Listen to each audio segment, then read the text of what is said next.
హైదరాబాద్ శివారు కందుకూరు మండలం దెబ్బడగూడలో online బెట్టింగ్కు student బలయ్యాడు. ఇంట్లో ₹1,00,000 తీసుకెళ్లి జోదంతో ఓడిపోయిన విక్రమ్ పురుగుల మందు తాగి బలవన్ మరణానికి పాల్పడ్డాడు. చేతికందిన కొడుకు ఆన్లైన్ బెట్టింగ్కు బలి కావడంతో విషాదంలో మునిగిపోయారు తల్లిదండ్రులు. ఆన్లైన్ బెట్టింగ్కు బలైన విక్రమ్ కేసులో పోలీసులు దర్యాప్తు ముమ్మరం చేశారు.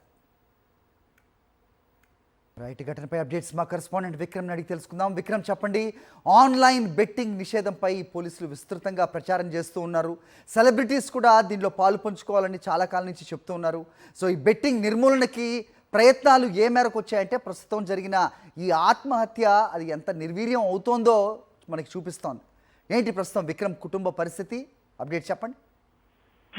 మరి ఈ ఆన్లైన్ బెట్టింగ్ కు బలైన విద్యార్థి కేసులో పోలీసులు దర్యాప్తు అయితే ముమ్మరం చేశారు. బెట్టింగ్ వలలో విక్రమ్ ఎలా చిక్కుకున్నాడు, ఎవరి ప్రమేయం ఉందన్న కోణంలో పోలీసుల దర్యాప్తు అయితే కొనసాగుతుంది. ఈ బెట్టింగ్ రాకాసికి డిగ్రీ విద్యార్థి విక్రమ్ రెండవ సంవత్సరం చదువుతున్నాడు. ఆ రెండవ సంవత్సరం చదువుతున్న విద్యార్థి ఈ బెట్టింగ్ వలలో చిక్కుకొని ఆత్మహత్య చేసుకున్నాడు. పురుగుల మందు తాగి నిన్న మధ్యాహ్నం ఆత్మహత్య చేసుకున్నాడు. ₹1,00,000 అప్పు చేసి మరి ఆ బెట్టింగ్ యాప్ లో పెట్టడం జరిగింది. ఆ తర్వాత ఇంట్లో ఈ విషయం తెలిస్తే ఏమంటారో అన్న ఒక భయాందోళనకు గురయ్యారు.